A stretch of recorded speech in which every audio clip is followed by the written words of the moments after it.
Sumainyo ang Panginoon. At sumainyo rin Ang mabuting balita ng Panginoon ayon kay San Juan. papuri sa iyo, Panginoon.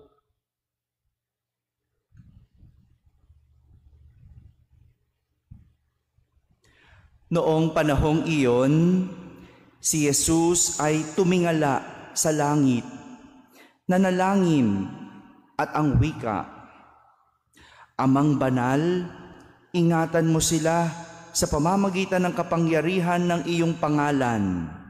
Pangalang ibinigay mo sa akin upang sila ay maging isa. Kung paanong tayo ay iisa. Habang kasama nila ako, iningatan ko sila sa pamamagitan ng kapangyarihan ng iyong pangalang ibinigay mo sa akin. Inalagaan ko sila at ni isa'y walang napahamak. Liban sa taong humanap ng kanyang kapahamakan upang matupad ang kasulatan. Ngunit ngayon, ako ay papunta na sa iyo at sinasabi ko ito habang ako'y nasa sanlibutan upang mapuspos sila ng kagalakan. Naibigay ko na sa kanila ang iyong salita at kinapuotan sila ng sanlibutan sapagkat hindi na sila makasanlibutan, tulad kong hindi makasanlibutan. Hindi ko idinadalangin alisin mo sila sa sanlibutan, kundi iligtas mo sila sa masama. Hindi sila makasanlibutan, tulad kong hindi makasanlibutan. Italaga mo sila sa pamamagitan ng katotohanan. Ang salita mo'y katotohanan. Kung paanong sinugo mo ako sa sanlibutan, gayon din naman sinusugo ko sila sa sanlibutan. At alang-alang sa kanila ay itinatalaga ko ang aking sarili upang maitalaga rin sila sa pamamagitan ng katotohanan. Mga kapatid, ang mabuting balita ng Panginoon. Pinupuri ka namin, Panginoong Hesukristo. Magandang umaga po sa inyong lahat. Ang ating ebanghelyo sa araw na ito na ating narinig ay tungkol sa panalangin ni Jesus. The prayer of Jesus. Magandang silipin natin at balikan kung ano ba ang laman ng dasal o panalangin ni Jesus. There are three petitions. Three petitions in the prayer of Jesus. First, Jesus asked the Father to keep His disciples in His name. Dinasal ni Jesus sa Ama na panatilihin ang kanyang mga alagad sa kanyang pangalan. Jesus prayed to the Father that His disciples might be one with Him, na maging isa sila ng Ama. There is a sense of confidence when we know that we are not alone and that someone is protecting us. May kumpiyansa kapag alam mong hindi ka nag-iisa at alam mong merong gumagabay o nagpoprotekta sa iyo. And this is what Jesus is asking the Father, to be with the disciples wherever they are. Second, Jesus asked the Father to keep His disciples from evil. Hiniling o dinasal ni Jesus sa Ama na ilayo ang kanyang mga alagad sa masama. Jesus prayed to the Father for the protection and safety of His disciples from evil. It only means that danger and harm are part of life. Andyan yan. Yung kapahamakan, andyan yan. Yung masasama, nandyan din yan. And they are part of life encounters. Jesus did not ask the Father to take the evil out of the world. Hindi niya hiniling na alisin ang kasamaan sa mundo. Ngunit, ang hiniling lang niya at dinasal ay ilayo sila sa masama. Ilayo sa kapahamakan. We can only take care of ourselves. But the rest, we ask God.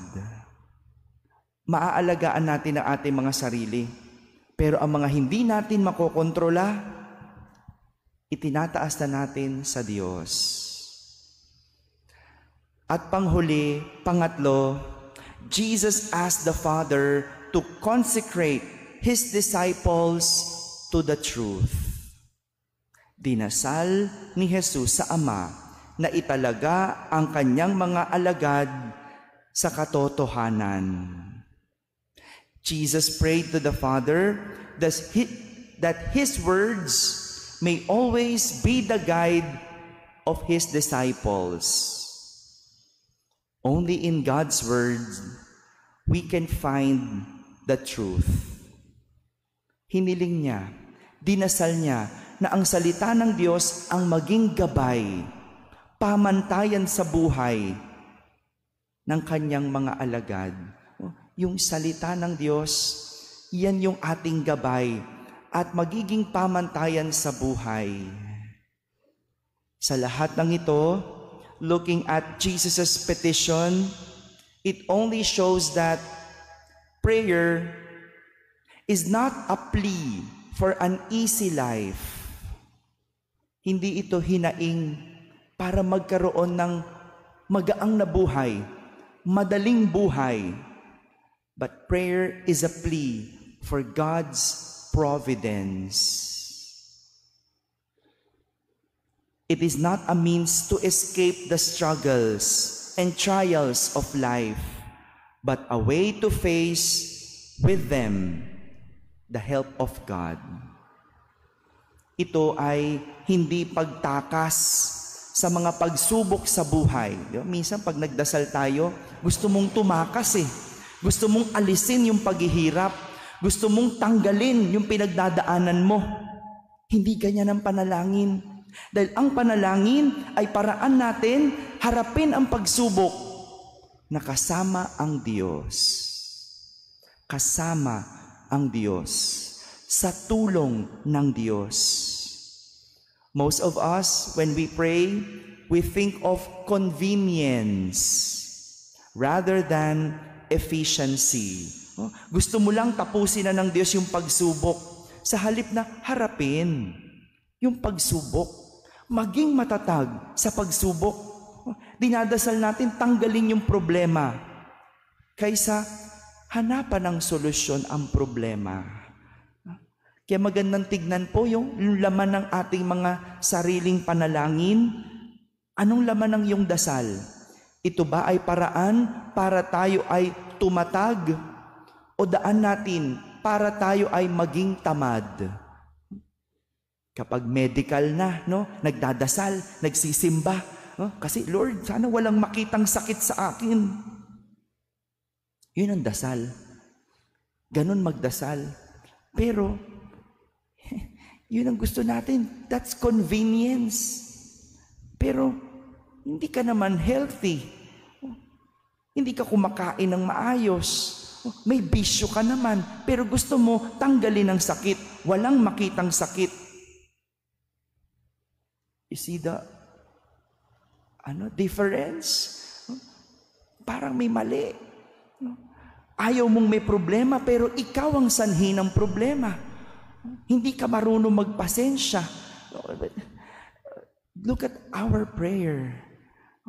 Mga kapatid, ang panalangin ni Jesus ay nagpapakita sa atin ng katotohanan na ang buhay ay hindi madali. Our life is not easy. Today we celebrate the feast day of Saint Isidore. Si San Isidro Labrador, ang patron ng mga magsasaka. Ang buhay ng magsasaka kahit kailan hindi madali. Mula ngayon hanggang noong sinauna, hindi madali. Hindi madaling maging magsasaka dahil nakabase sa panahon.